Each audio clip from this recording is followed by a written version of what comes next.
Hey everybody, Barry here again. It's time to get at the drive shafts, which I have right there. And here is my Chevy stuff. So what I need to do is change this Ford yoke. No, this Ford yoke, because that's the front shaft. I had to change that one from a Ford to this Chevy yoke, which fits 4L60 and V3500, pretty much all the half-ton automatic and manual stuff. I need to change that over. Also, this one's pretty seized up, so I have a new center support bearing.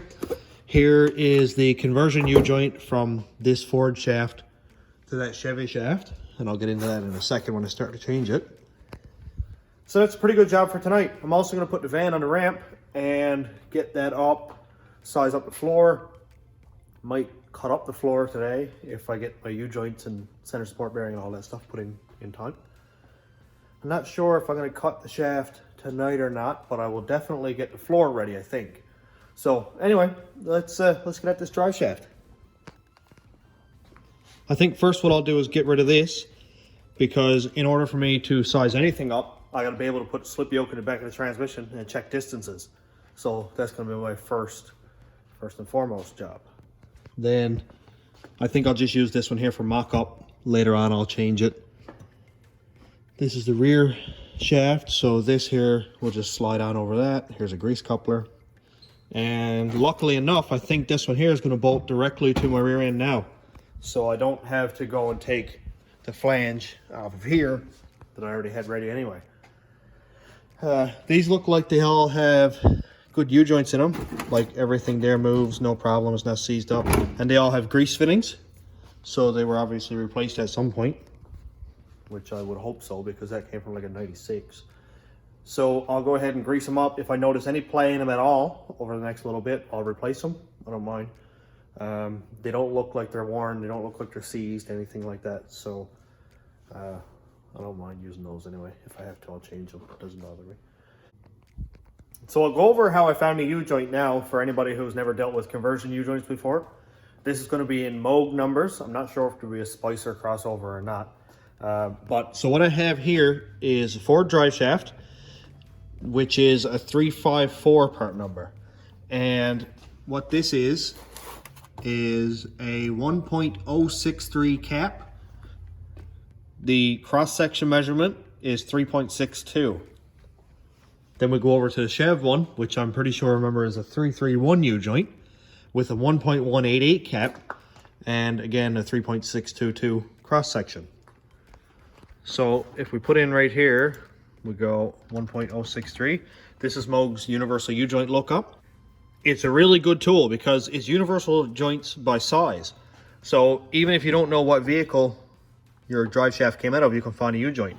So we type in right here 1.063, and it'll give all of the U-joints with cap dimensions of 1.063. Also, this is one side of the caps, and this is the other side of the caps. So we scroll until we see 1.188. And here is our cross-section measurements. So 3.622, and this one is 3.622. So the U-joint number that we're looking for is 448. And it's a combination of 369 to 331. 369 and 354 are the same U-joint. They're just like Moog's Problem Solver and Premium or something like that. You know, one's greasable, one's not. So then I just went up on the shelf, pulled that one out, and there's our U-joint. Assuming I got the measurements correct, this should pop right in just the same as any factory U-joint did. So let's go ahead and try it.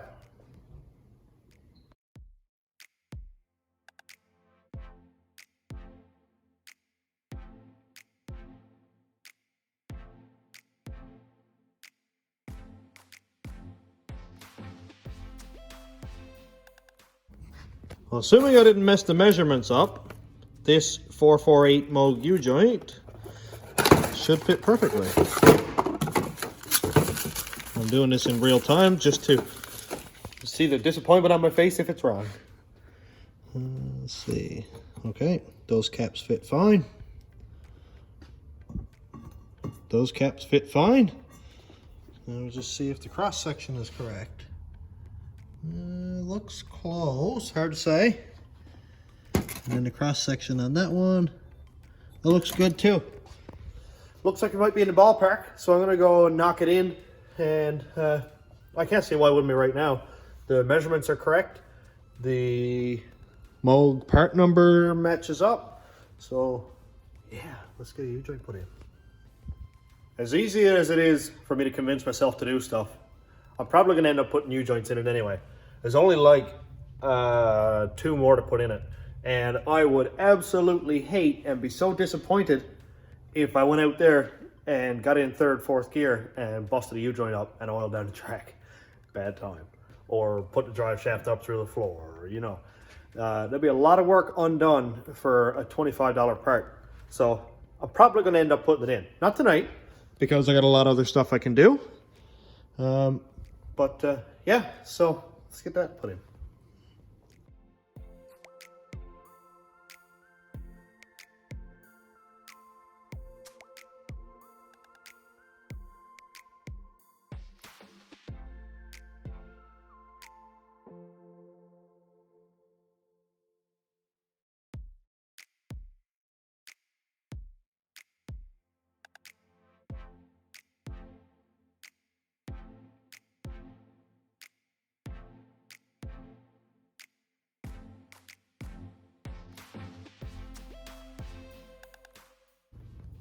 Hey, we're getting somewhere.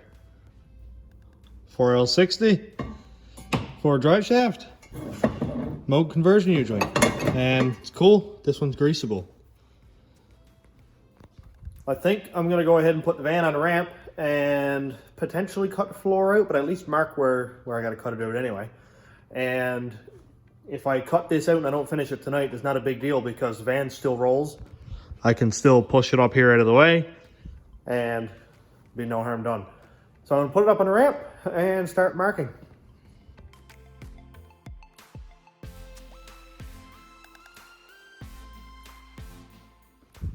I went ahead and cleaned out the van a little bit, peeled the carpet back. I realized that I can cut back as far as just behind this wiring harness, because that's where it all becomes the compartment for the stow and go right here. And I can't cut into that any farther back than right here. So I'll go ahead and chop out this piece so I can see where the drive shaft's gonna go.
Well, I went ahead and cut up the floor up here, which is still not completely cut apart, and cut the center out of the van, which is about as sketchy as it can get. And the drive shaft fits up there fine, but it needs to be higher. So I still got about 4 or 5 inches of cross member here that I can cut up. And we're at 10 degrees right here. And the pinion, the way it sits, is at 8 degrees up, but the van isn't level. So basically, I'll just get both pinion angles the same and then build a cross member for the center support bearing, which I don't know exactly where because it's right in the middle of the stow and go. So make something up. I'm gonna go ahead and finish cutting that cross member out and see where that gets me.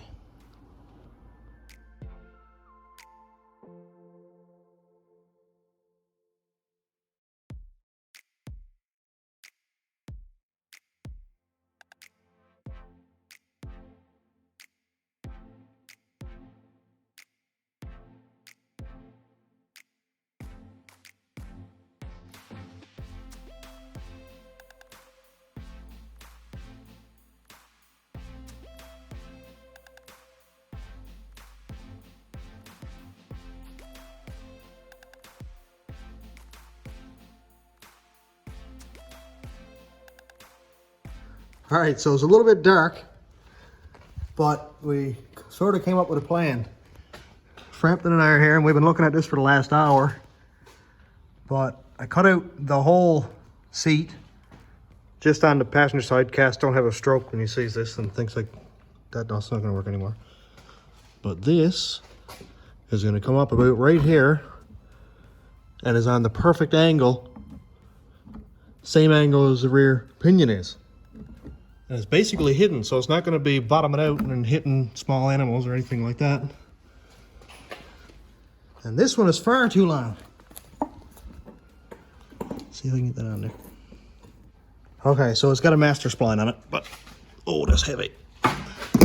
Anyway, this goes there and goes up to the rear end, which you can see is about 10 inches too long. But it's going to work. This is really hard to see, but I'm thinking, we've been looking at it, running a cross member from right here, straight back to this nice meaty portion right here. That way, I have something that I can hang the steady bearing off of. And it's tight, oh my God. Yeah, so that'll go up and bolt to the cross member right here, and I'll have about 2 inches between the pinch weld and the rear output shaft. That way the rear part of the shaft can spline right on this, bolt onto the pinion. So with the steady bearing about where it needs to be, this is not a final measurement, but oh my gosh, oh man, that's long. Bring her back about 2 inches in front. Back, back, back, back, stop. What's on the edge of that flange now? 13 inches. 13. Yeah, that's gonna come back a lot. So it looks like you need to cut off about 13 inches off the drive shaft, which is not serious because the shorter the drive shaft is, the easier it is to balance. And this here is all balanced fine. It's gonna have a new steady bearing in it. And I'm also going to fill all these holes on the new one, not this because it's getting far in the trash, but I'm gonna fill all those cavities there with urethane. So it'll basically act like a sloppy station road rat rod's polyurethane steady bearing. And that'll all bolt on there right good. And still have like 2 inches of travel on this. That'll go right on in there, so it's definitely not going too short. So we sized it up again, and with this yoke about a ½ inch out of the transmission so it's not completely bottomed out, I'm putting strain on the tail shaft. And with this one right at the edge of the splines, so we got lots of in and out spline movement, it can go in about 2.5 inches. We have 14 inches that needs to be taken off. So I'll cut it here at this weld, knock the yoke off because that's a slip fit yoke. Measure it up 14 inches, cut it off there, nice and straight. Pop the yoke back in, align and phase the U-joints up here so these are still the same. And then weld it in. All right, well, it doesn't seem like much right now, but got a plan and it's going to work. It's going to work. It's going to be sweet. Got a drive shaft, angles aren't too crazy. This is going to be deadly. I cannot wait to have that drive shaft connected and the steady bearing all bolted up. I think what I'm going to do this week because I don't want to dedicate too much time on the ramp. So I'm going to shorten up that drive shaft. I know 14 inches is my baseline, and if it's a little tiny bit too long or a little bit too short, it's not going to matter because I don't have my center support bearing mounted yet. So, and well, the holes on that are slatted anyway. So if it's a touch too short, I'll just move my center support bearing ahead or back, drill the holes, bolt it on, done. That stuff is very forgiving. Normally slip yokes like to hang out of a transmission about 3/4 inch. So a little bit in is not going to matter because the slip yoke is not sliding in or out of the transmission because everything there is going to be solid mounted. So if I have to move that ahead and it's got a 1/2 inch of play, fine. If I got to pull it out and it's got maybe like 1 inch of play, that's also fine. And I'll make up the rest on the transmission side, or sorry, on the rear end side. The rear end slip yoke in the middle on the center support bearing has like 6 inches of travel that is fully splined on, so there's lots and lots of room there also. So in saying that, this week I'm going to cut off the drive shaft, shorten it up, weld the yokes back on. I've done it several times now actually when I changed transmissions, rear ends, engines. And this is actually one I did for the rat rod. This was the front. I don't normally like to shorten them on the front of the drive shaft, mainly because it's right under the floor, it's on the tail shaft, and if you have any vibration at all on the front of the shaft, as that yoke is spinning, it's going to wear out the bushing in the tail shaft of the transmission, and I don't really want to go changing those. So I shorten it on the back. Let's lay this thing up here. And this is where I cut it. That's not that it's not welded, it was actually welded out here. But yeah, it came out all right. It looks really ugly, but I didn't have any issues with it at all. I ran upwards of 20 pounds of boost on the highway at like 120 mile an hour pulls on closed roads in Mexico. There you go. And doing digs. I don't know how many pulls I did last year on sticky stuff on the highway and stuff, but probably 100 pulls from dead stop on 2-step, second gear, launching at like 3,000 RPM. So if that was going to break, that's what it was going to break. And this thing with its measly 500 horsepower, 450 horsepower, I guess. I don't know if a wheel or crank, whatever, just grill me. I don't care. It's not going to make any difference. Like I said, just for extra strength, I'm going to fill that because you can see that there is some flex in that. The nice thing about center support bearing is it will absorb some vibration. So if the drive shaft is off balance a little tiny bit, because I am shortening it, it'll absorb some of that vibration and won't feel it up to the floor, won't feel it in the frame. There's probably going to be enough from the solid motor mounts, so I don't need any extra vibration. It'd be nice to absorb some of that.